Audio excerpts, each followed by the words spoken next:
Ayan, magandang araw nga pala sa ating lahat at lalong-lalo na sa ating mga tagapanood dyan at sa ating mga sitaw seller na nag-aantay ng mga bagong updates dito kay Sitaw.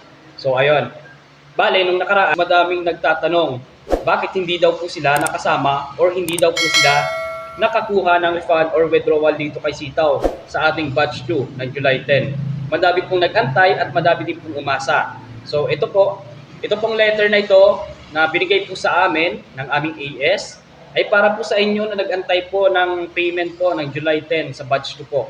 Ito po ay isang announcement bilang isang paalala po sa atin kung bakit po hindi tayo nakareceive ng ating withdrawal or ng ating refund ng batch 2 sa noong July 10. So tara, pag-usapan natin yan at huwag nang patagalin.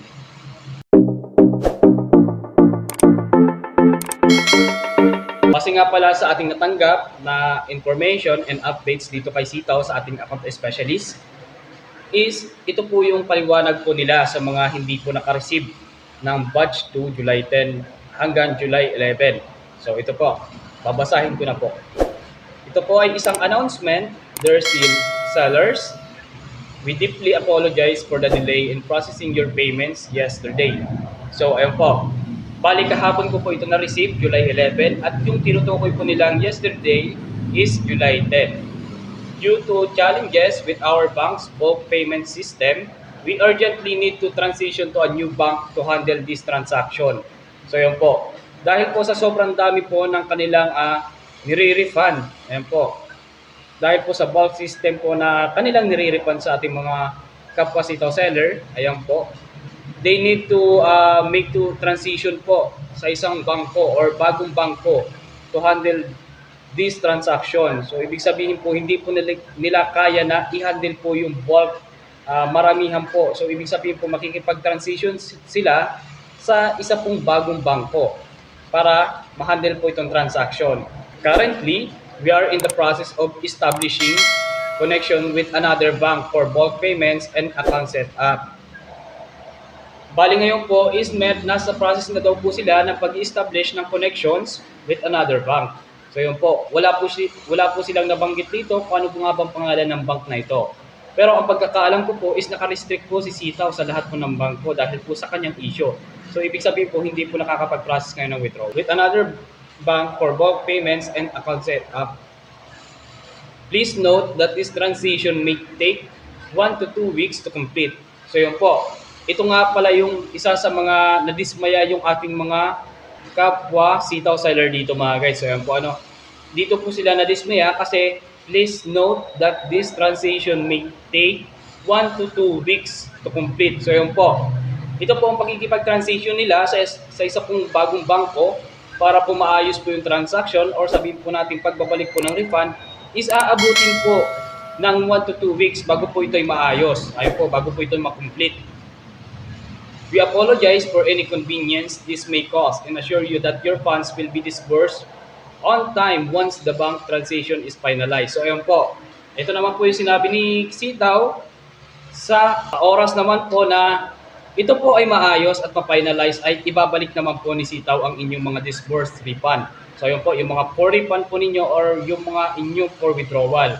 So yun naman po, pag na-finalize po yung kanyang transition sa another bank o sa isang new bank po na sinasabi niya dito.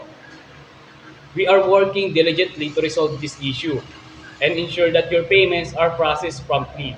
We are committed to addressing the technical challenges with the bank and disbursing your refund as soon as the issue is resolved. So yun po. Once again, we sincerely apologize for any inconvenience this delay may have caused you and appreciate your understanding and patience. So yun po. Talaga pong magbabaon po talaga tayo ng isang mahabang pasensya kasi yung iba po nating mga sitaw seller is hanggang ngayon po hindi pa rin po nakaka-receive pero June pa po sila nag-process na kanilang withdrawal dito kay Sitaw. Then another na naman po dahil po dito sa technical issue is mag-aantay na naman po sila ng 1 to 2 weeks kasama na doon po ako kasi isa din po akong sitaw seller. We will address this matter promptly and take measures to prevent similar occurrence in the future. So yun po. Wishing you continued success. Thank you. Sincerely, New Sitaw Corporation. So yung mga guys, bali nakalagay naman dito sa kanilang pinakamababa is New Sitaw Corporation. So yun po, para may balak pa si Sitaw na magpatuloy ng kanyang business dito sa Pilipinas mga guys. So ayun, simula po nung nalaman po ito ng ating mga kapwa sitaw seller, and especially lalo na dun sa mga nag-aantay ng kanilang for refund at for withdrawal dito kay sitaw. Ayan, lalong-lalo na dun sa kasama sa batch 2. Ayan, hanggang ngayon po kasi yung last day ng July 12. Nagsimula po sila ng batch 2, July 10, July 11, then July 12. So yun po, madami pong nadismaya, madami pong umasa na akala po nila is makakasama po sila sa for refund. Yun po, kasama naman po sila sa for refund, pero hindi po sila nakakuha lang ng kanilang refund or ng kanilang withdrawal dito kay Sitaw. Dahil po dito sa kanilang inilabas po na announcement letter, dahil po dun sa kanilang gagawin po na transition. Ayan po, dahil po para sa kanilang pag-refund, dahil po sa hindi po nila makaya yung bulk system ng pagbayad po or pagbabalik po ng investment sa ating mga kapwa sitaw seller. So yun po. Bale, ang message naman ng aking AS dyan or ang kanyang paliwanag ay ito naman po. Good afternoon. I know everyone is waiting for their schedule disbursement. The Finance Department announced that there will be a delay on the disbursement. Ayun nga po, na-delay nga po. At lalo pang madidelay kasi 1 to 2 weeks po bago po makomplete or sabihin po natin kailangan po nila ng 1 to 2 weeks para maayos po yung pakikipag-transition sa bagong bangko. And they are already working on the new banking method. So yun po, ito na nga pala yung sinasabi nila na they are already working on the new banking method. So ano nga ba itong new banking method na sinasabi ni Sitaw? Bali po ay wala pa po kaming update dahil about po dito sa sinasabi po nila na new banking method. Pero po ay aantabayan po natin ito kasi baka magkaroon na naman in the near future ng isa na naman pong bagong pagpa-process po ng ating banking method po. Sabihin na po natin pag-process ng withdrawal or sabihin po natin pag-process ng ating mga refund. So ayun po, babantayan din po natin yan para palagi din po tayong updated sa kung ano pong mangyayari dito sa pagbabalik ng ating pera. I know that everyone is disappointed and in distress about this matter. And I also share the same sentiment. Please, I ask you to have more patience and stay positive in every situation, especially in these hardest times. So yun nga pala mga guys. Bali, dito sa paliwanag ng aking account specialist, parang binibigyan na lang tayo ng kunti pang pasensya. Yun po. Kunti pang pasensya or kunting kalakasan pa ng loob na makakabalik din daw po sa atin yung ating pera. Pero hanggang kailan? Ayun po. Ito yung pong tanong ng ibang karamihan dito. Hanggang kailan po ibabalik sa atin yung pera? So, these hardest times, let us wait for further announcement regarding with this matter. Thank you. So, ayun nga pala dito sa kanyang sinabi na we will wait for further announcement. So, ibig sabihin, kailangan po natin maging updated sa lahat po ng mga social media or announcement po dito ni Sitaw kasi baka anytime po pwede po itong mabago, lalo na po dito sa sinabi nila na new banking method. So, ibig sabihin, once po na ma-finalize po itong sinasabi po nila na pakikipag-transition sa bagong bangko is magkakaroon po ng new banking method. Ayan po, mababago po yung pag-process po siguro if ever they were talking about the withdrawal or ng kanilang refund or kanilang process or regulation na kanilang pagbabalik ng pera sa ating mga kapwa sitaw seller. So yun mga guys. Sa mga nagtatanong din naman po ng about po kung paano natin ma-monitor po yung ating withdrawal transaction po meron po tayo ditong link, yan po. Sa lahat po na nagsasabi po at nagtatanong po na kung saan po yung legit po na form or Google form na pwede po nating filapan, ito po, recommended ko po sa inyo, legit po ito. Dito nyo po ikita yung transaction nyo po, yung inyo pong withdrawal transaction, and syempre, ang amount po or 3%, yan po kasi palagi po nasa 3% po yung kanilang disbursed refund, lalo na sa 10,000 pataas. And syempre, malalaman nyo din po kung magkano po yung makukuha nyo po dun sa 3% na ginawa nyo pong isahang transaction lamang po for withdrawal. So, ibig sabihin po, kahit po tayo ay mag-process ng malakihan dito ng withdrawal natin, then dito pa rin po makikita natin sa form na ito Ayan, sa form po na yan, dyan pa rin po natin makikita kung magkano po yung makukuha natin 3%. And syempre, may computation na po siya. So yun po, sa mga nagtatanong po about po sa link po na pwede po nilang bilapan, ito po ay recommended ko po siya. So ayan, pwede po kayong pumunta po sa aking Facebook page na Marky Special para makakuha po ng ganitong link. Or tanong po kayo sa iba po ninyong tanong po kayo sa inyong account specialist or sabihin na natin po sa inyong ibang sitaw seller sa mga group chat or may kakilala po kayong sitaw seller na meron po nito pero pwede din po kayong makahingi nito. So yun po. Pero iwasan nyo po yung ibang mga Google Forms na nagbibigay po ng sinasabi po nilang withdrawal form, ganyan po.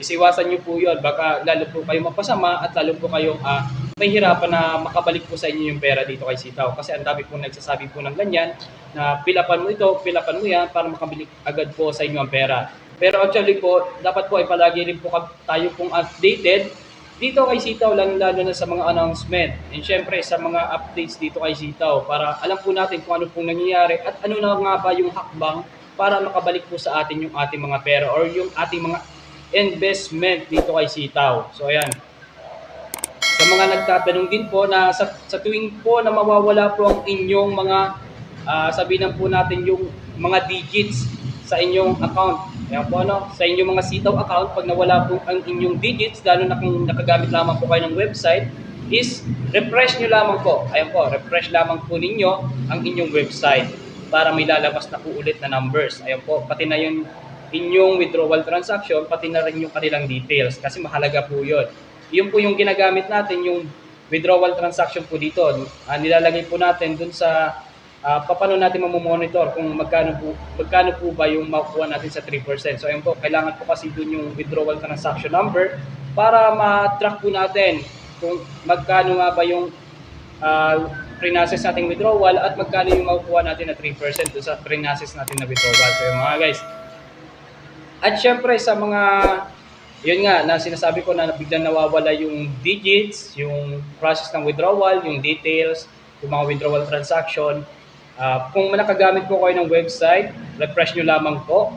Baka siguro po due technical issue, ayan po, or mahina po ang inyong wifi or sabihin natin yung data. At kung mas maganda po ay download po kayo ng Sitaw app. Ayan po, download po kayo ng Sitaw app sa Play Store or App Store para mas mabilis po yung transaction and especially log in, log out lamang po kayo. Ayan po, isa po yan sa mga paalala ko po sa inyo na makakatulong din po para sa inyo na sa unti pong update at sa unti pong tulong is malaki din po yung maibabahagi ko po para sa inyo.